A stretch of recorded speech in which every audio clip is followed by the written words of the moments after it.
today is another episode of Bonafide Her Podcast featuring the one and only Joy Weber. Hello, thank you so much for having me. This is so exciting. Of course, I had to have like all the athletes on here, especially like just seeing from like 3.0, like oh gosh, I was like I know y'all had like the time of y'all's lives and everything. And I was like, I know they gotta share it. But yes, of course. And can we get the nail cam for y'all? Can we get the nail cam, girl? Yes. So these take me a really long time to do. I spend, I'd say, about once a month doing my nails, and I've been getting better at them. So these are my summer kit. I took these to Europe with me for my 2-week trip, and right now they're just hanging on for dear life. Yes. And they slay all day. So, Thank you. but let's get to it. So, Miss Joy, can you tell us your sports story to how you got to where you are? I don't know if we have time for the entire story, but I Girl, can put the it floor is very yours. short The floor version. is yours. Just take your Okay. time. The floor is yours. Um, okay, so growing up, I was a dancer. I think I did ballet for about 4-ish years. And ever since I was like 3 years old, I was always running in the backyard or in the front yard. I have like, I think, yeah, I'm one of 6 cousins. So I'm the youngest girl too. So we would always be running around playing games. And my parents immediately picked up on my running form. In my front yard here, we have like this long straightaway of sidewalk that goes to like the end of the street. And so we'd always race each other. And my running form was always like what looked like a runner's form. And they always kept telling me, like, you need to become a runner. And I was like, no, like, I want to continue dancing. And mainly because we would always watch like the marathon or the Olympics, and it would always be like these women who would go through these really hard races, and then at the end they would be like passing out, throwing up, like doing some really intense things. And I was like, I don't want to put myself through that. Like, why would I do that? Like, dancing sounds so much more fun. um and so it took a lot of convincing, but once I was 8 years old, dancing was kind of becoming not really a thing for me anymore. And so I decided to give them a shot and say, okay, guys, like, let's start running. And we found a local running club here in Tustin, California. It's called Equalizers Track Club. And unfortunately, I don't think they're a thing anymore, because the head coach did end up retiring. But I did that club for 6 or 7 years, no pun intended. um, and it was really fun. It was just me running miles upon miles every week through our local canyons, and I just had a really good time. And I wasn't really competitive. I had some really bad race anxiety early on when I did start my career with the Equalizers. So I decided, like, I don't want to race anymore. I just want to go and run for fun. And so I did that for a really long time. And then coming into 8th grade, I was running with some of the best runners in Orange County. And I realized, okay, maybe I have a shot at something. And so in January of going into my freshman year, so it was like 6 months before starting cross country camp for high school, my club coach sat us all down and was like, all right, everybody, here's what we're going to do. We're going to have goal sheets for what you want to do in high school. And I had people next to me just writing down so many goals that they had. And I was kind of just sitting there like, I don't really have anything like them because I don't have the times or the placements that they have. I'm not a junior nationals product, you know. I was just out there yapping with a bunch of people, making friends. And so I decided, why not make varsity as a freshman? Did I know what that entailed? Absolutely not. But it sounded cool at the time. And these girls that I was sitting next to, that was also their goal. And so I was like, you know what? Like, I've been running with them for so long. I might as well go and make this as best as I can. So I sat down with the coach and was like, okay, I want to be varsity as a freshman. And at that time, my mile time was 6:45, and I had to get it down to a sub 6 mile. So Mhm. I had to work. So I had 6 months of like, okay, it's grind time. Let's get some work going and see how fast I can get in these next 6 months to maybe potentially make it as a freshman. And so in May, we had like our little, I don't really know, I think it was like the county championships or like a, maybe it wasn't a county. It must have been like a state championship for club teams because we had to go pretty far. And I did end up getting sub 6. It was a 5:57. And so that kind of started my trajectory towards D1 running. And so I went straight into high school, varsity as a freshman, and immediately broke school records, just back to back, kept going, and then just had a lot of fun with it. And I didn't really think anything of it for college. I was just having fun and running fast. And then I think I surprised a bunch of people my senior year because I was always just the kid of making friends at practice and not necessarily taking it super seriously. And I also think that's part of your childhood. You know, I wanted to keep that a little bit. I didn't want to make it super intense straight on. And so I slowly, gradually made it those moves towards becoming more um, competitive. And I think senior year really showed that. And so senior year was insane for me. I was the first girl from my high school to ever go to state. I broke some crazy records that I honestly don't even remember I broke. um, and then I committed to UC Riverside for my undergrad. So then I started at UCR and I did 3 years there. So I just graduated and it was a great experience. Oh, thank you. Yeah. So 3 years of my undergrad, which I know it sounds crazy to even talk about because when I committed, I was like, oh, I'm going to be here for 4 years and then we're going to be done running and then I'm going to go on and do whatever life takes me. And that was completely the opposite of what happened. I finished freshman year and um, my academic athletic advisor told me that I could graduate early. And I was kind of in a place where I thought, okay, maybe that could be a thing. I'm not really sure like where life will lead me in the next 2 years. And freshman year was a little bit tricky for me because that was like the first year that I really struggled being away from home, trying to navigate nutrition, especially being a vegan athlete. Like I'm not at home where my mom can help show me the pathway. So I had to navigate that on my own and try to figure out, okay, what's working for me, what's not working for me. Um, and then also just I had some pretty nasty injuries freshman year, and that wasn't a result of my coaching or anything. It was more so just me trying to like my body trying to figure out what the heck I was doing and getting used to being that college athlete that everyone turns into once they are there. So we like to call it the freshman transition because not only did that happen to me, but I've seen so many other freshmen go through that. And it's almost like you need to go through a little bit of that downswing before you can go up. So sophomore season was really good. I went faster than I ever have before, so that was really fun. And I got to do my first 10K. So track season last year was my first 10K season, which was so fun.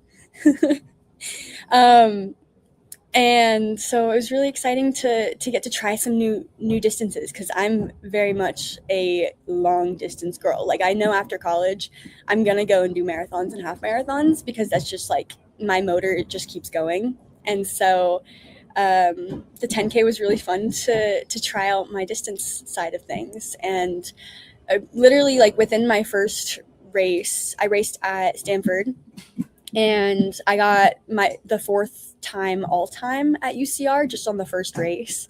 So immediately my coaches and my teammates and I were like, okay, we have something here.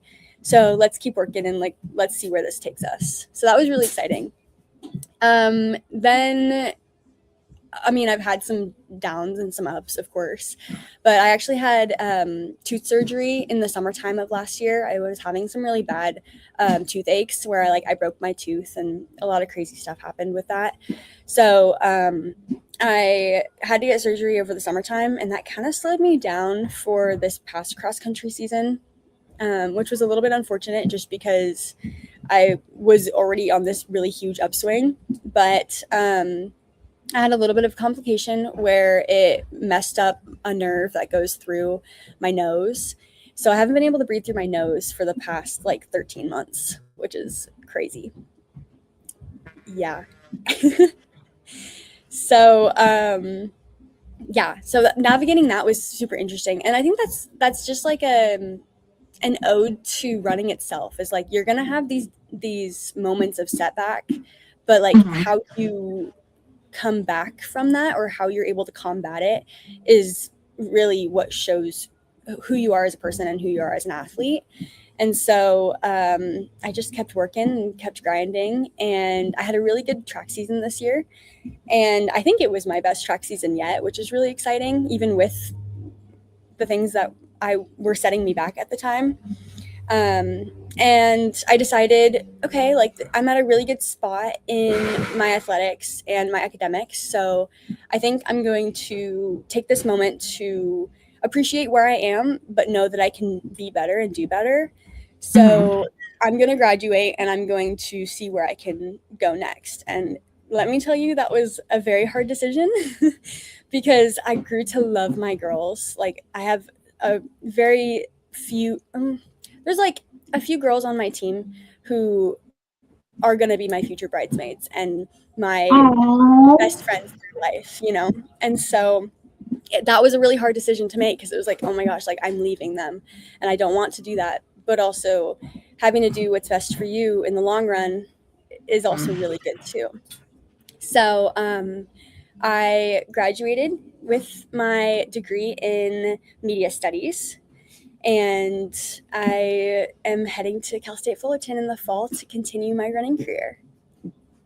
Hey, first of all, congratulations on that, the new chapter, which is Fullerton. So I was like, oh my gosh, I was like, I was here for it. I love it. And it's like, Thank you.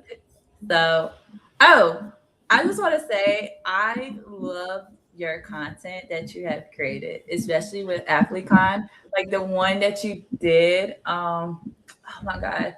I was gonna literally tell you, I was like, I don't know if anybody you remind me of Elle Woods, like the character Elle Woods of Thank Legally you. Blonde. Because I was like, I don't know if she's because I was like, she had like say there was two references things that you Hmm. because like use the sound from Legally Blonde and then like the perfect Hmm. day is from Legally Blonde. I was like, Yep. has anybody told her she kind of reminds her of like Elle Woods? It's like giving Elle Woods because she's like, I forgot to do like if you did the what's it called, the bend and snap thing they Hmm. have on a TikTok where it's like I almost forgot you guys bend and then the snap part turns into like the London Bridge Fergie song. So like Yes. Yes. I would be like if she did that, if Joy did that for her, like say where she graduated and then like turn into the Fullerton athlete.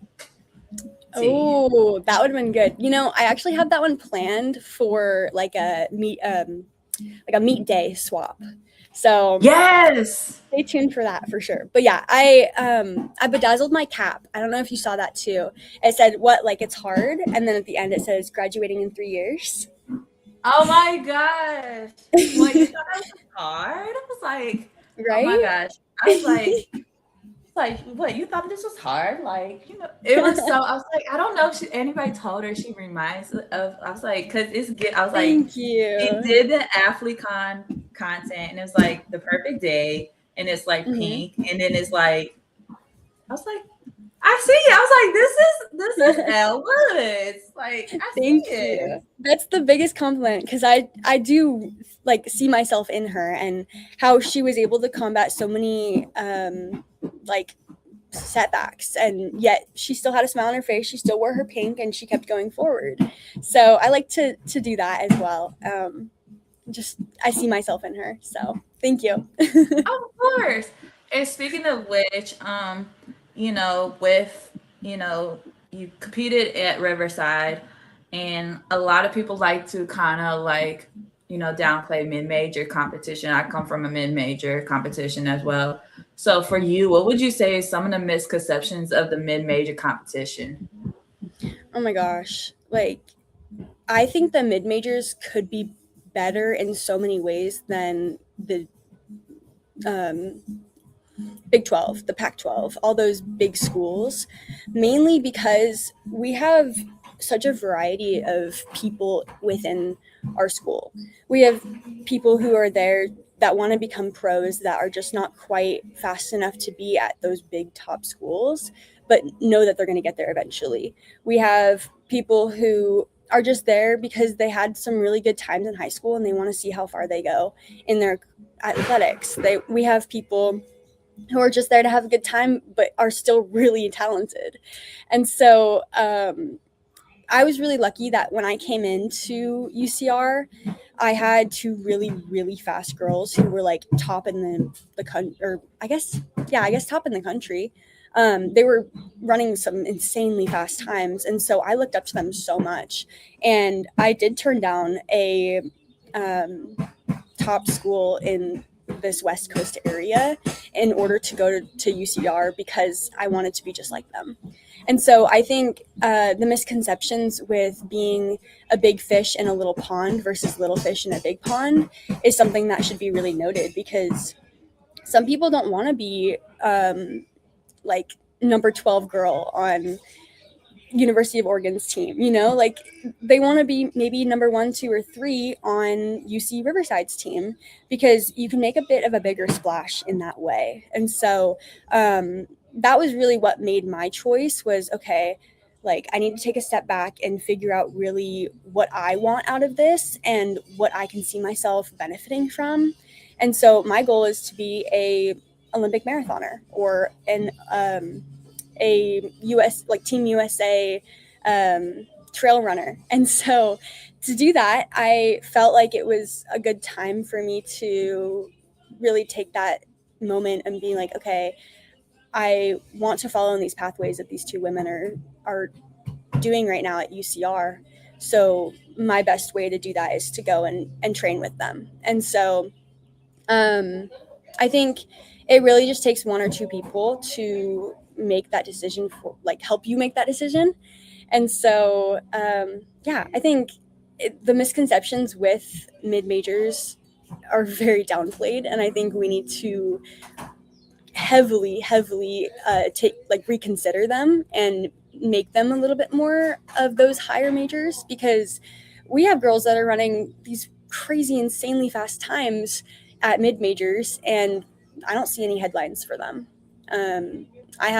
We had teammates that were running 32 minutes in the 10K and I saw no headlines for them within like widespread media. There are these accounts on Instagram that are called like Flow Track or I think Flow Track is the main one that I've seen, but they always are talking about the transfers or these D2 girls that are at Adams State running really fast. And they're hitting the same times that the mid majors in Division One are running, but I don't see any headlines for them. So it's like we need to really, I think, create more space for those mid majors because they are heavily overlooked. And um, I think also there's not a lot of expectation with them, which makes us even better because it's like, well, our team hasn't done this, so why not go and try to get top 3 at regionals or top 3 at nationals.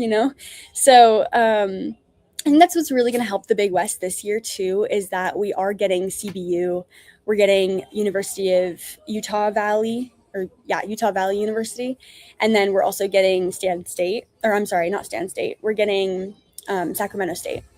And those are 3 Division One programs that are really good. And so it's going to be really nice to have us as a Big West that isn't really well known in the entire nation, but is well known Mhm. in California and well known in our West Coast area, and really take that step up, especially with UVU and CVU, because those are well known teams nationally.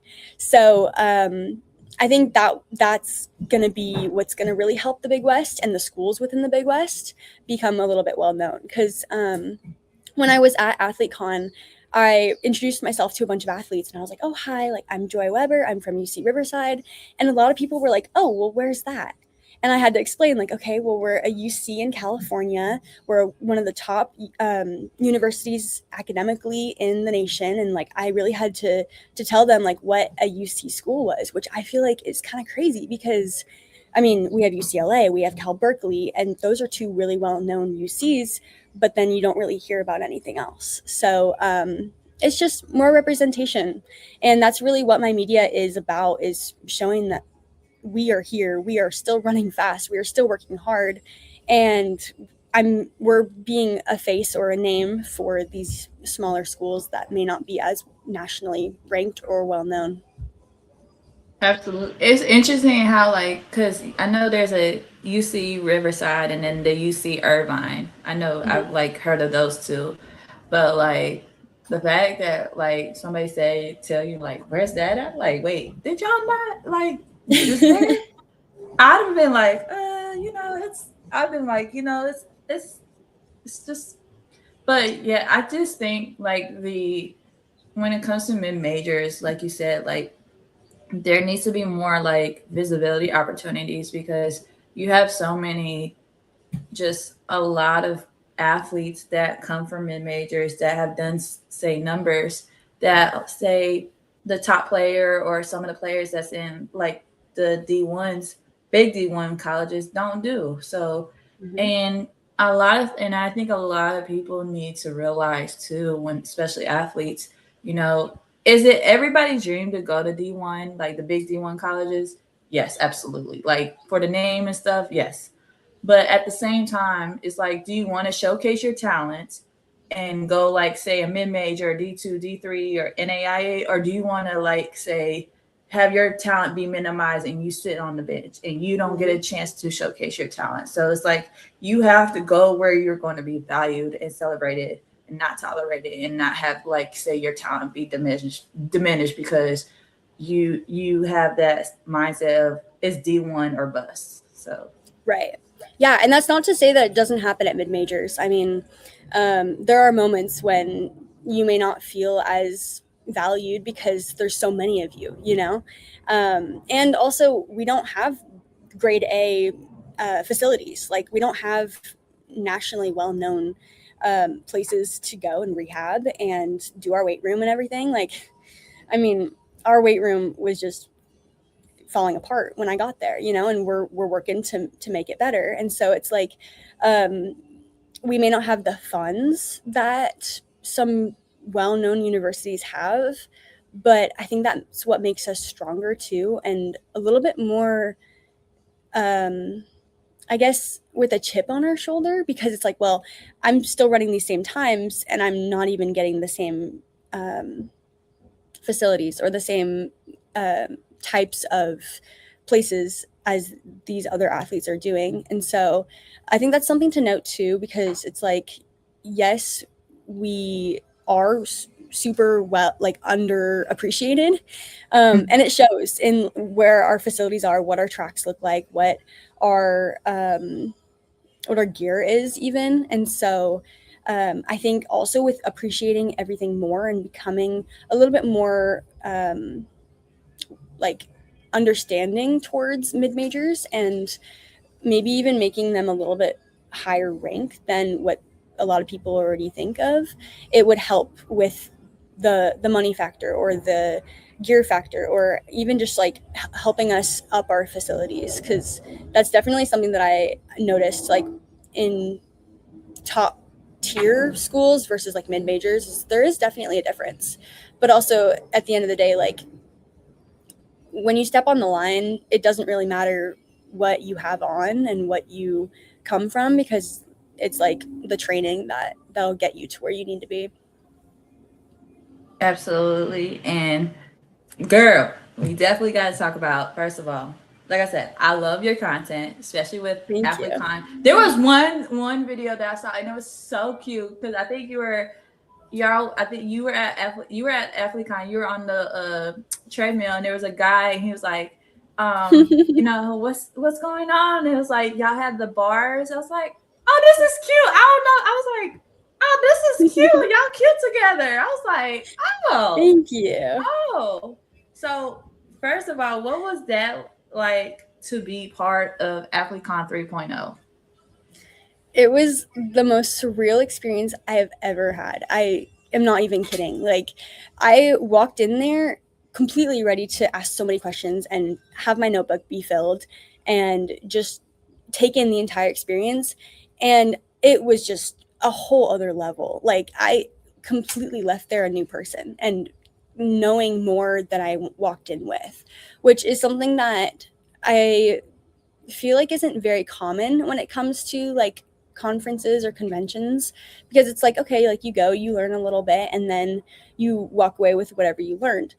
Every single day I was learning something new, and it wasn't just one thing, it was multiple things. Like, I still refer back to a lot of what I've learned, and it's been like a month and a half.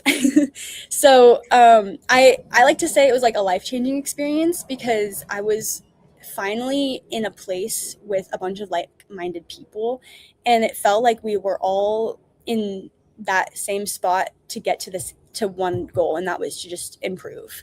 And that's something that's like super big for me, is I always want to improve. I have these huge goals, and I'm always working and striving towards those. And so I was really lucky too, because I did get to go with my boyfriend, and he is at Oh, UCI. So he was in that video that you were referencing to. And so he's been really helping me this past year just with my media. I had a few videos blow up after my 10K of just me and glitter and talking about my 10K. And so I've had the privilege of being able to take what I already had and really just boost upon it. And so he's been helping me a lot with the editing and the filming and the wordplay of it all. And so we did end up creating our own channel. We have a new like joint profile. It's called Hey Bubbies. And we do oh, like couples content on it. And that was really stemming from AthleteCon, because we'd been talking about doing it for so long, but we just never got around to it. Or we were always focusing on whatever I had going on or whatever he had going on. And so it was really cool to be able to say, okay, like we know we have the people backing us up behind us from AthleteCon, and this is an idea that we've had for months. So why not now? And that was also a big thing that we talked about at AthleteCon, was why not now? Why not post? It doesn't matter if you have the followers. It doesn't matter if you have the viewers. It doesn't matter if you get the same type of reaction back that you're expecting. It's like you just need to be visible. And I guess that also goes back to our mid-major conversation, is just get fast enough to be visible, or be online enough to be visible, and to just show people like, hey, we're here, we're not backing down. If anything, we're just going to keep getting better and showing ourselves more. absolutely. I will say, just from first of all, shout out to Sam. That is Yeah. Sam Green. I will say from experience from being at AthleteCon, her first AthleteCon, which was in Charlotte, and the second one, AthleteCon 2.0. And then she had a Queen's Retreat, which was like just basically a bunch of women athletes getting together, and they created content, and it was at a That's winery. It was cool. so fun. Like I was like, she has to do it again with like say having like just and that one with the Queen's Retreat was like sponsored by Dove. And I was like, Oh my oh my gosh, yeah, like when I tell you that's crazy. Sam is her. But like I would say Definitely. like AthleteCon is one of those game changing moments for all the athletes if say they looking to build their brand, whether it's on and off the court. Um, you know, learning more about NIL, especially with content, because a lot of people I have like say, you know, noticed or seen like some people are very scared to be in front of the camera and speak. So it's like, you know, you know, you don't have to speak in front of the camera. You could do Mm-mm. narration voiceovers, be like authors of voiceovers. You could do like that. or and then also on top of that, like I, personally from going an athlete con, it led me to creating a athletes advocate channel on my Instagram where my biggest thing is with, for athletes is I always tell people athletes are humans first at the end of the day. Like they want to be appreciated beyond their sport. Like, because at the end of the day, say their cleats, the ball, whatever they're gonna do, it's gonna stop at the end of the day. And at the end of the day, they're gonna like you gotta treat them like humans. So it's like I like from them to this, it's like it was just been helpful for the podcast meeting and being able to meet all the athletes around the world. And like the biggest thing I've always said about when it comes to athletes, that every athlete had a story to share. And that was the biggest thing when I came to Athlete Con, was like hoping to meet every athlete so they can be able to, because it's like I know I have a platform where they can be able to share their stories. Like, here, there you go. So first of all, shout out to Sam Green. So Yes, we would not be here without her. yes. And first, like I said, I love the content with you and your boyfriend. I was like, I don't know, it's like, is it the fiance, the boyfriend? I was like, I didn't want to be like just like, oh, like be wrong, but it was so cute together. Y'all did that one where y'all in the treadmill. I forgot what brand. It was either the Was it the Cherish cherry one juice or one? Yeah. yes. I was like, this is so cute. I was like, how y'all running? Y'all talk. I was like, I was running. I was like, I would have been on the like one of those like things where just stop the thing and then talk and then like this. Like I'm like, y'all got it, y'all got it. So, but Thank you. this leads to my question. As I mentioned before, the athletes are humans first.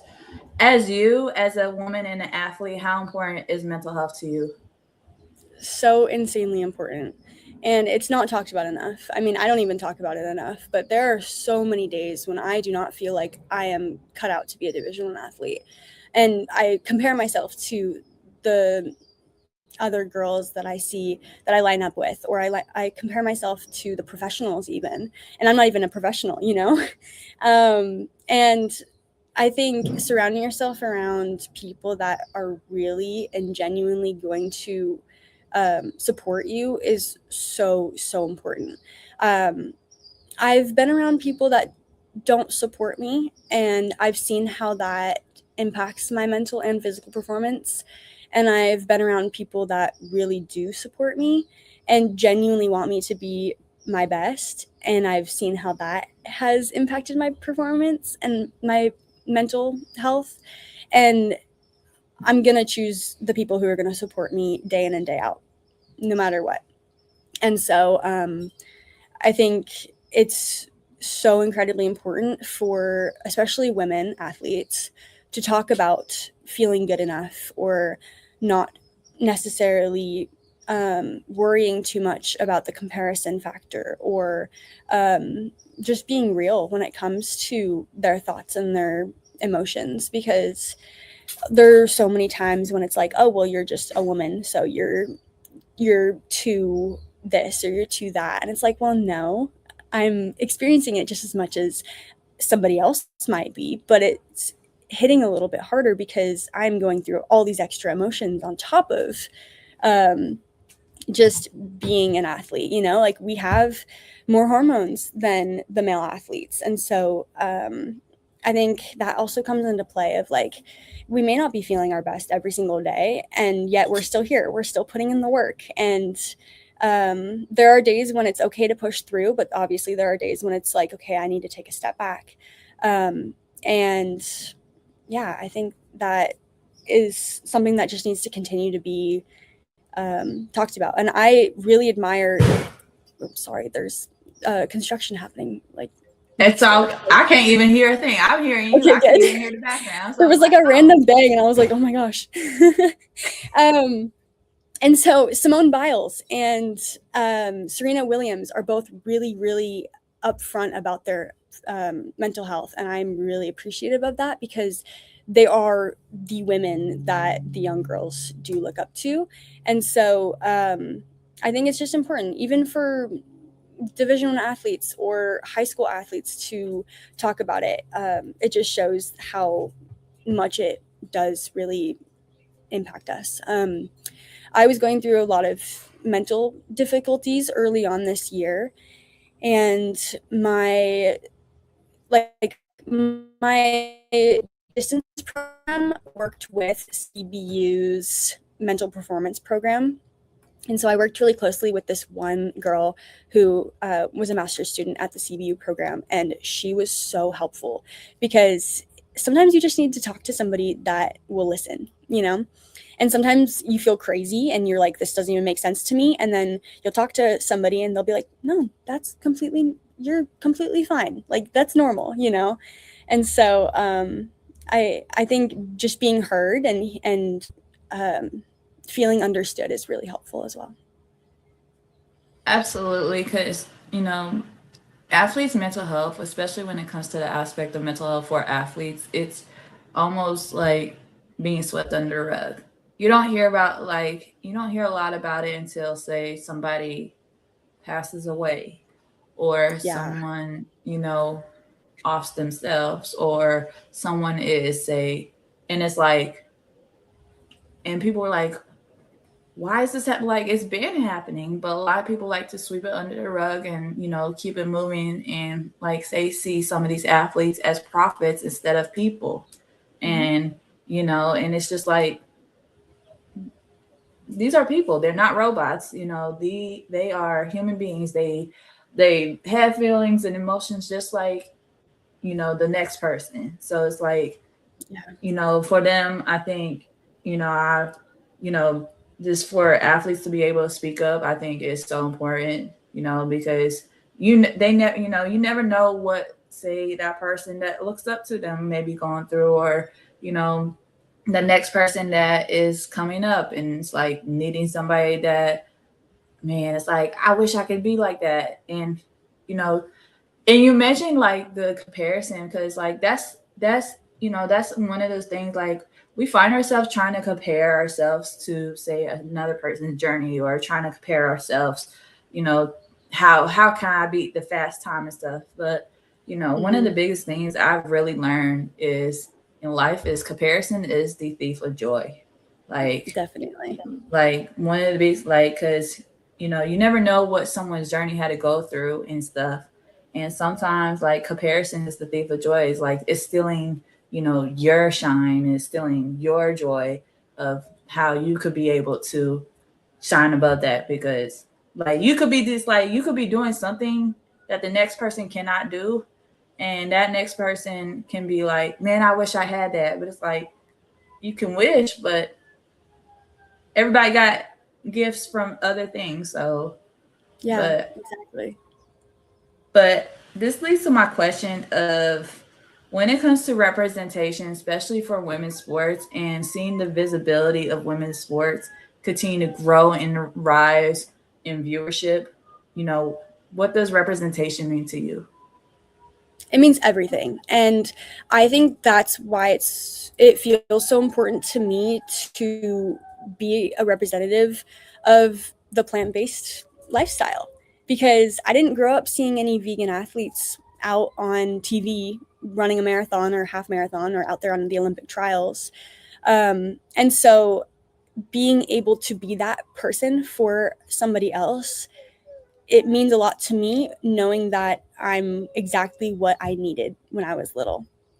And so even just seeing other female athletes killing it on the track or on the road is really important just on its own, you know.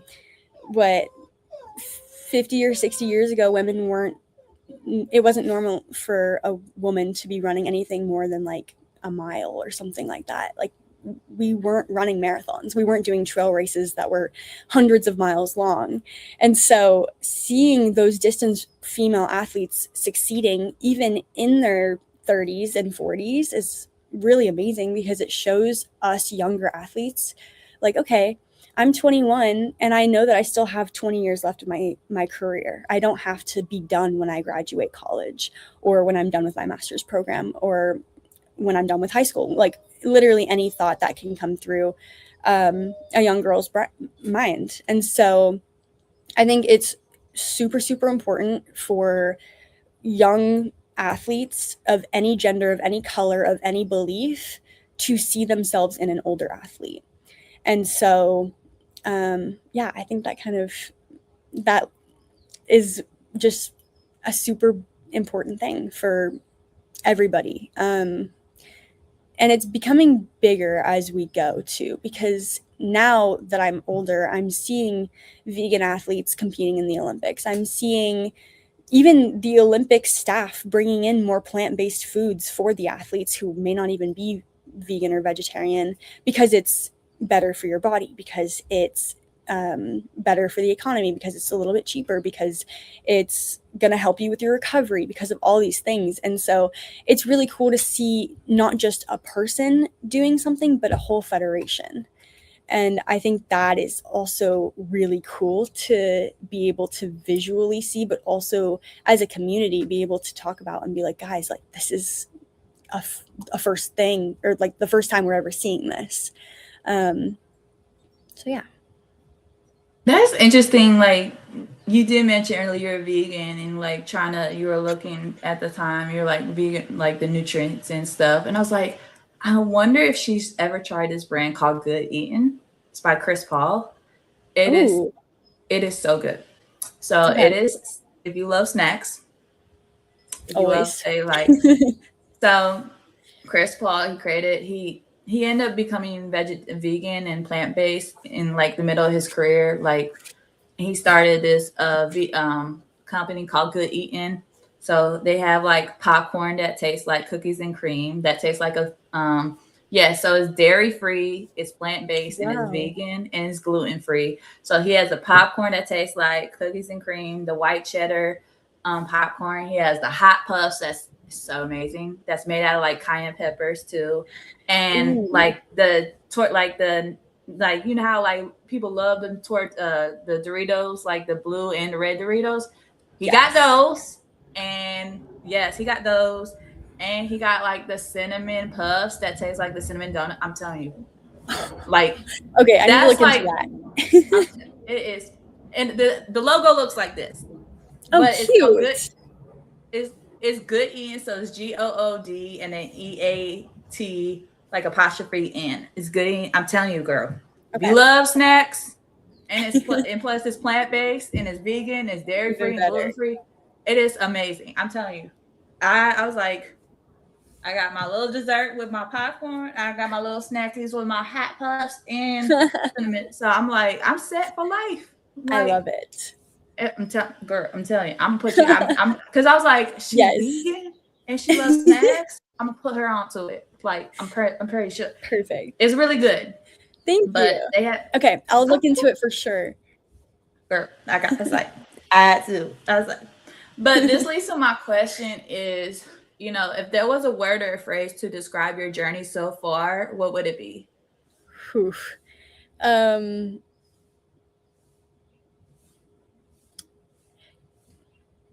word or a phrase?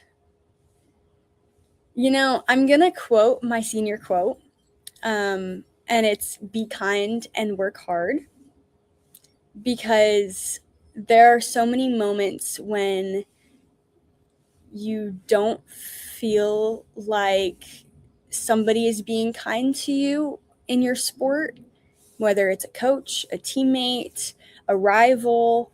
Um, and I'm just going to keep working hard. No matter what, I'm just going to keep being me. I'm going to continue to put in the time, put in the effort, and know that at the end of the day, I'm going to continue to outshine whoever is being not nice or not necessarily um, giving me the time of day that I might feel like I need at that time. And so just being kind and working hard. I think that kind of explains it. Hey, I know that's right, because I'm gonna tell y'all this. It costs nothing to be kind, y'all. It costs nothing. Exactly. Because Literally.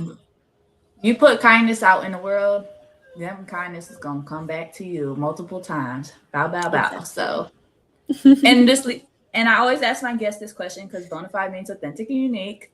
So what makes Miss Joy Weber Bonafide? What makes your story stands out? That is a great question. I think in everything that I do, I always like to think this at least. I always have a smile on my face. So whether it is getting ready for practice or doing a really hard workout or just being with family and friends or enjoying my calm time, I'm pretty much always seen with a smile on my face. And I think that's really an ode to my parents and how they raised me and just always finding the good in life no matter where you are. And that knowing that everything is going to work out. And I think that's also really hard too, especially if you're in that really hard moment of like, oh my gosh, I don't know how I'm going to get through this, or this feels like it's the end of the world, you know? And there are definitely days where it's like, okay, I don't know if I can like be myself and feel confident smiling, but most of the time I am always looking on the bright side. And it may not even be an external smile. It might be more of an internal smile of like, maybe I have a friend who may not be like doing well, or may not be having the greatest day, and I'll still uplift them and tell them like, okay, like let's look on the bright side of these things that are happening and know that there is a light at the end of that tunnel. And so I I think it's perfect that I am named Joy because I always do look on the positive side of things.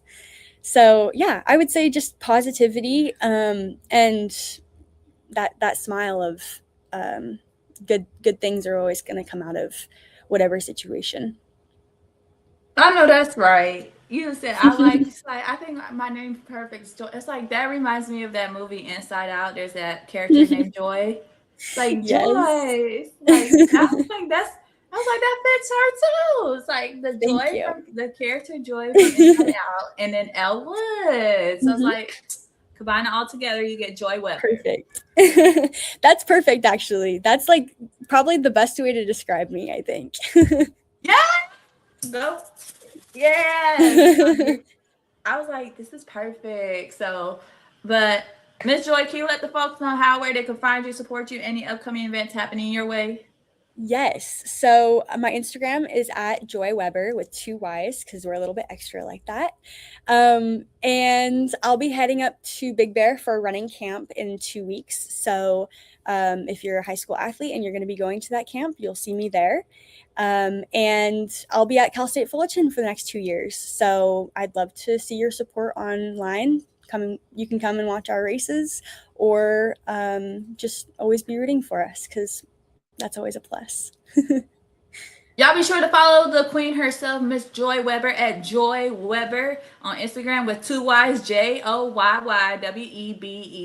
Joy Weber. Yes, with two Y's because it's extra Y to the joy. So be sure to follow the queen herself, Joy Weber, at Joy Weber with two Y's on Instagram. And be sure if you are at Cal State Fullerton and around the California area and you love to support women's sports because it's amazing, support women's sports. Be sure to check her out at Cal Fullerton as she begin her races and everything. Because let me tell y'all something. This is gonna be a marathon right here. She's gonna be in the marathon. Best believe that. She's gonna be in the Team USA marathon. Best believe that. They're not ready. They're not ready. But best believe they not ready now, but they gonna be ready by then.